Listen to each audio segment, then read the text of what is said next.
patnubay at gabay ng magulang ang kailangan. Maaaring may masiselang tema, lengguwahe, karahasan, sexual, horror o droga na hindi angkop sa mga bata.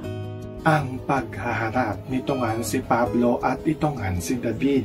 Sa unang pagkakataon ay magkakaharap na nga dito ang mga tagapagmana ng mga negosyo nito nga kanilang pamilya. Kaya sa unang paghaharap nito nga ni David at ito nga ni Pablo ay magkakainitan nga dito dahil nagkakayabangan na nga ito nga si David at ito nga si Pablo. Dahil sinasabihan nga nito nga ni Pablo ito nga si David na ito nga daw siya ang magpapabaksak dito nga daw sa kanilang negosyo at hindi nga ito nagustuhan ito nga ni David. Kaya ito nga si David ay uminit nga dito kaagad ang kanyang ulo at pinatulan nga niya dito ito nga si Pablo hanggang sa humantong na nga sa pagdukot nga ng baril at nagkatutukan na nga dito ito nga si David at ito nga si Pablo. At buti na nga lang ay nandito nga ito nga kanilang mga tauhan at inawat nga sila dito dahil nandito nga daw sila upang maging magkaalyansa at magsanib puwersa dito nga daw sa kanilang negosyo at itigil na nga daw nila dito ito nga daw kanilang gulo